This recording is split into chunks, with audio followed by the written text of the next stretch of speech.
آپ پروگرام ملاحظہ کر رہے ہیں آپ کی بات، اور آج کا موضوع ہے امیگریشن۔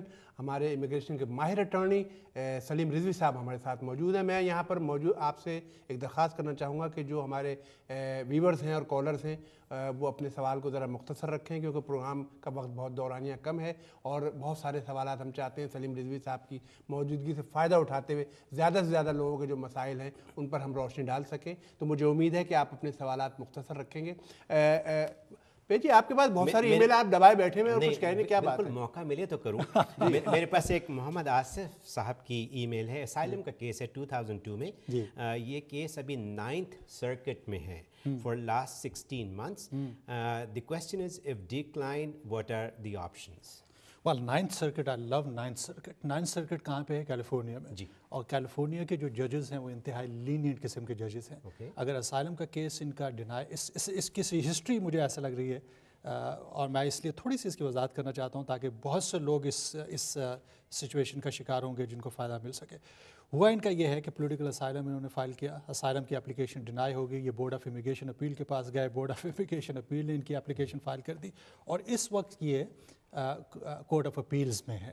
اور کورٹ آف اپیلز جو کیلیفورنیا کی کورٹ آف اپیلز ہے، as long as he has a strong case, میں آج آپ کو شرطیہ طور پہ یہ پریڈکٹ کرتا ہوں کہ ان کا کیس جو ہے وہ منظور ہو جانا چاہیے۔ آصف صاحب مٹھائی کھلائیے ہمیں۔ جلدی بھیج دیجیے۔ یاور حسین صاحب لائن پہ ہیں، یاور رشید صاحب لائن پہ ہیں۔ آئیے یاور رشید صاحب سے بات کرتے ہیں۔ جی یاور صاحب السلام علیکم۔ وعلیکم السلام۔ وعلیکم السلام جناب، ایک تو بہت مبارک آج کے پروگرام پر اسپیشلی، کیونکہ آج آپ نے جن صاحب کو مہمان بنایا ہے سلیم رضوی صاحب، جی ان کو میں 35 سال کے بعد دیکھ رہا ہوں۔ ماشاء اللہ ماشاء اللہ۔ اس سے مجھے آپ کی عمر کا اندازہ بھی ہو رہا ہے۔ یاور رشید فرام گجر خان۔ واہ، اوکے، ویری گڈ۔ آپ کا سوال فرمائیے ذرا سا۔ سوال یہ ہے کہ ایک شادی ہوئی پاکستان میں، جی واپس آ کر اور ویزا اپلائی کیا گیا، ویزا اپروو ہو گیا، جی، لیکن انفارچونیٹلی شادی بریک ہو گئی۔ جی تو پھر وہ ودرا کر لی گئی اپلیکیشن، تو وہ ودرال کا بھی لیٹر آ گیا۔ جی، تو اب آئندہ پیپرز میں کالج یا یونیورسٹی کے لیے یا اور کہیں پر بھی فارم جو فل کیے جاتے ہیں، جی، تو آیا میرج لکھا جائے گا یا ڈائیورس لکھا جائے گا؟ اگر تو ڈیورس نہیں ہوئی تو پھر تو یقیناً آپ میرڈ لکھیں گے۔ ابھی تک آپ کی ابھی تک جو ہے وہ جان پھنسی ہوئی ہے۔ اگر آپ نے ڈیورس حاصل نہیں کیا، اگر ڈیورس کر لیتے ہیں تو پھر تو آپ یقیناً اپنے آپ کو سنگل لکھیں گے۔ نہیں، وہ تو بات ٹھیک ہے، لیکن میرج تو ہوئی نا، اور اگر میرج ہونے کے بعد ڈیورس نہیں ہوئی تو ابھی تک آپ میرڈ ہیں۔ جہاں تک امیگریشن کا، دیکھیے امیگریشن جو ہے آپ کا میرٹل سٹیٹس چینج نہیں کرے گا۔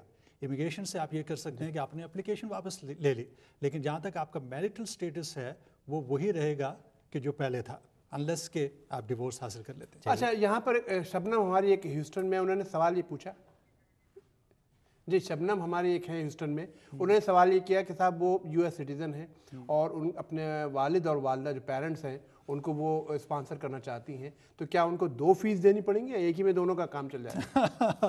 یہ ایک پینلٹی جس طرح سے آپ نے، بلکہ آپ نے اسے فیس کیا تھا بڑے خوبصورت انداز سے، کہ وہ یہ ہے کہ یہ ایک پینلٹی ہے یو ایس سٹیزنس کے لیے۔ اگر تو کوئی گرین کارڈ ہولڈر ہے اور اپنی فیملی ممبرس کے لیے اپلیکیشن فائل کر رہا ہے، لیٹس سے کہ اپنی وائف کے لیے یا ہسبینڈ کے لیے اپلیکیشن فائل کی جاتی ہے، تو جتنے بھی ان کے بچے ہیں، چاہے ایک بچہ یا 12 بچے، سب کے سب اس میں شامل ہو جاتے ہیں۔ لیکن اگر U S citizen application file کر رہا ہے تو انڈیویجولی ہر بینیفیشری کے لیے انہیں علیحدہ فیس داخل کرنی۔ چلیے اب دیکھیے سٹیزن ہونا جو ہے اس کا تھوڑا سا نقصان ہو گیا، یعنی اگر آپ کے پاس گرین کارڈ ہے تو فٹافٹ کیس فائل کر دیں تاکہ 1 فیس دینی پڑے۔ میں آپ سے اس سوال یہ کروں گا، بہت سے لوگوں نے پوچھا ہے L1 ویزاز کے بارے میں اور K ویزاز کے بارے میں اور EAD کے بارے میں، تو very quickly briefly if you can. والا یہ جو A، E اور K اور جناب آپ یہ جو ایل ABCD ساری آ گئی ہے۔ لیٹ می سی کہ میں کوئکلی اس کو L1 سے شروع کرتے ہیں۔ L1 جو ہے انٹرا کمپنی ٹرانسفر ویزا ہے۔ L1 سے مراد یہ ہے کہ آپ ملک سے باہر کام کر رہے ہیں اور اس کنٹری کے اندر بھی آپ نے کمپنی جو ہے، یہ عموماً بزنس مین کے لیے یا بزنس ویمن کے لیے ہے کہ آپ نے باہر ایک بزنس اینٹیٹی بنائی ہوئی ہے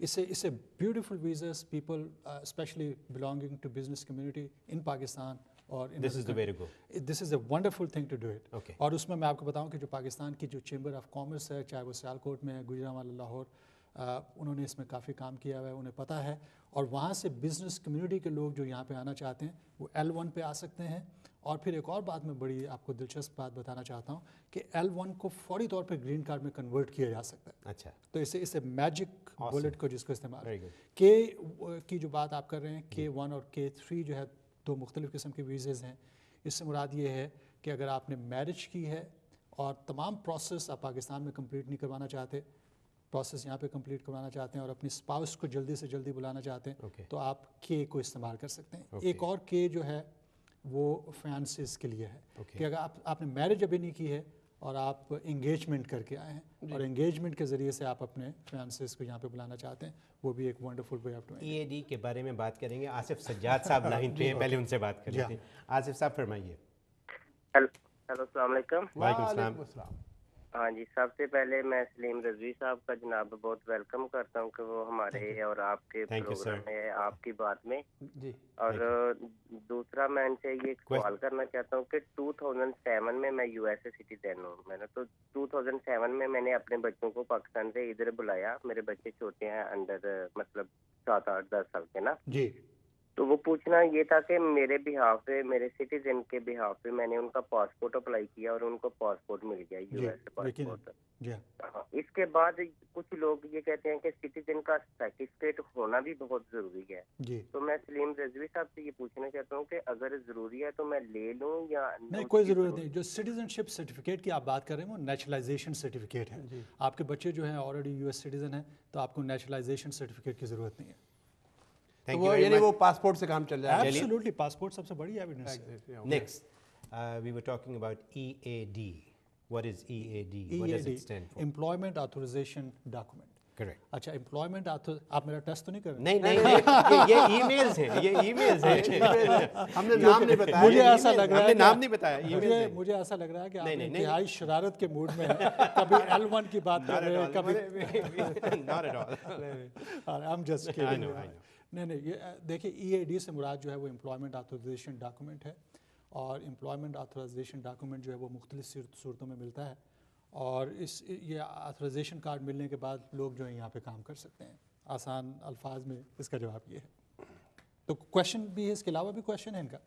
نہیں، بس یہی سوال تھا کہ EAD کیا ہے. EAD جناب ایک کارڈ ہے جس کے ذریعے سے آپ اس ملک میں کام کر سکتے ہیں. ٹھیک ہے. اچھا، ایک محمد عرفان صاحب، بلکہ رفعت سلیم کہیے، کیلیفورنیا سے، انہوں نے یہ ای میل بھیجی ہمیں کہ ان کا جو تھا وہ 2009 میں انٹرویو ہوا تھا اور اس کے بعد انہوں نے ان سے کہا گیا تھا کہ ہم 10 مہینے کے اندر اندر تمہارا جو ہے وہ سارا بھیج دیں گے، لیٹر اپروول کا سب کچھ. لیکن وہ کہتے ہیں 2011 ہو گیا، 2 سال ہو گئے، وہ ان سے کانٹیکٹ کرتے ہیں، وہ کال نہیں اٹھاتے، وہ ان کا جواب نہیں دے. وہ کیا کریں عرفان صاحب آخر؟ دیکھیے، اس میں جو ہے وہ پرسسٹنس کی ضرورت ہے. اور یقین جانیے کہ امیگریشن سروس جو ہے وہ اپنی ہیوج بیوروکریسی کی وجہ سے عموماً لوگوں کو، عموماً تو نہیں کہنا چاہیے لیکن بہت سے واقعات ایسے ہیں، ہاربل سٹوریز کے، جہاں پہ کیسز لوگوں کے جو ہے وہ سائڈ ٹریک ہو گئے. تو اس میں ضرورت اس بات کی ہے کہ ان کو ریمائنڈر بھجوائے جائیں. اس میں ایک اور طریقہ کار جو انتہائی افیکٹو ہے، اور میں بڑا آپ کو اوپنلی بتانا چاہ رہا ہوں، بلکہ لائرس کی نسبت بھی یہ پروسیجر جو ہے وہ زیادہ کامیاب ہو جاتا ہے جس وقت آپ اپنے لوکل کانگریس مین سے کانٹیکٹ کرتے ہیں. اور لوکل کانگریس مین سے کیونکہ ان کی ڈائریکٹ کمیونیکیشن ہے اور ڈائریکٹ کمیونیکیشن کے ذریعے سے ان معاملات کو حل کیا جا سکتا ہے. تو سٹوری جو ہے اس کی مورل سٹوری اس کی یہ ہے کہ آپ فوری طور پہ اپنے کانگریس مین کو کانٹیکٹ کیجیے اور اس کے ذریعے سے معاملات. آئیے ظہیر صاحب سے بات کرتے ہیں. ظہیر صاحب آپ آن ایئر ہیں، فرمائیے. جی السلام علیکم. جی وعلیکم السلام. اچھا، ایسا ہے، میں بغیر کا لحاظ رکھتے ہوئے ڈائریکٹ بات میں پلیز. میری بیٹی سٹیزن ہے اور وہ شادی کے بعد پاکستان میں ہی سیٹل ہو گئی تھی. اس دوران اس کے 2 بیٹیاں پیدا ہوئی وہاں. انہوں نے اپنے ہسبینڈ کو اسپانسر کیا. جی. تو کیس کا یہ ہوا کہ انہوں نے کہا کہ جی آپ کی ڈومیسیلٹی نہیں بنتی. I'm sorry، آپ کی کیا نہیں بنتی؟ ڈومیسائل جو ہے آپ ڈومیسائل نہیں بنتی، وہ ایفیڈیوٹ سپورٹ کے حوالے سے. جی ہاں اس لیے بچوں کو پاسپورٹ بھی نہیں دیا جاتا، لہٰذا آپ امیگریشن کا کیس فائل کیجیے. وہ کیس فائل کیا تو اس پہ انہوں نے آبجیکشن لگایا انٹرویو کے دوران کہ آپ کی ڈومیسلری جو ہے نا وہ پرابلم ہے، تو آپ کو ہم بتائیں گے کیا کرنا ہے. جی. تو اس کے بعد انہوں نے کیا کیا کہ ٹیلی فون پہ میرے جو ہمارے داماد تھے ان کو دیکھیے اس میں یہ ہے کہ جہاں تک ڈومیسائل کا تعلق ہے خاص طور پہ ایفیڈیوٹ اور سپورٹ کے حوالے سے انتہائی امپورٹنٹ ہو جاتی ہے. اگر کوئی یو ایس سٹیزن ایفیڈیوٹ اور سپورٹ فائل کر رہا ہے اور یہاں پہ اس کی ریزیڈنسی نہیں ہے، ڈومیسائل سے مراد یہ ہے کہ اس کا یہاں پہ فزیکل پریزنس کی ضرورت ہے. اگر وہ اس کی فزیکل پریزنس جو ہے وہ کچھ عرصے سے منقطع ہو چکی ہے اور وہ اوورسیز ہے تو اس صورت میں یہ آبجیکشن آتا ہے، لیکن اس کا حل موجود ہے. آپ ایسے کیجئے کیونکہ آپ کا کچھ کویشچن ایسا ہے کہ جس میں ڈیٹیلڈ کی معلومات کی ضرورت ہے. آپ یقیناً اس پروگرام کے ذریعے سے مجھے کانٹیکٹ کر سکتے ہیں. ای میل کر دیں akb@expressnewsusa.tv جو ہے ہمارا ابھی اسکرین پہ آ رہا ہوگا بار بار. تو آپ کے اگر وہ سوالات جو آپ یہاں پر آپ کی کال نہیں مل سکتی ہے، آپ چاہتے ہیں کہ ابھی مزید سوال آپ کرتے ہیں تو ہمیں آپ ای میل کیجیے. ساری ای میل ہم جو ہیں سلیم رضوی صاحب. اور دوسری بات یہ کہ خواتین و حضرات، کیونکہ ہم آپ کو ٹوکتے ہیں کہ سوال چھوٹا کریں، ہمارے پاس ٹائم تھوڑا ہے، بہت سی کالیں ہیں ہمارے پاس، تو اس لیے ای میل میں be a good thing for you. We have Waseem Ahmed from California. Waseem صاحب فرمائیے. السلام علیکم. میں یو سٹیزن ہوں اور میں نے اپنے ایکسٹینڈیڈ فیملی کے لیے پاکستان میں بہن بھائیوں کے لیے فائل کیا تھا دسمبر 2007 میں. جی. wanted to get an idea کہ how long will it take for them to get the دیکھیے آپ کا جو کیس ہے وہ 4th پریفرنس میں آتا ہے اور اس وقت 2000 کے کیسز چل رہے ہیں. جو لوگوں نے 2000 میں کیسز فائل کیے تھے ان کے نمبر آ رہے ہیں، تو اسے آپ ایسٹیمیٹ کر لیجئے کہ کتنا ٹائم لگے گا. اپروکسیمیٹلی جو ہے وہ 11 to 12 ایئرس درکار ہیں ان لوگوں کے لیے کہ جو یو ایس سٹیزن ہے اور اپنے سبلنگس کے لیے انہوں نے اپلیکیشنز فائل کی. And I think we are going on break. We have to go on break. خواتین و حضرات.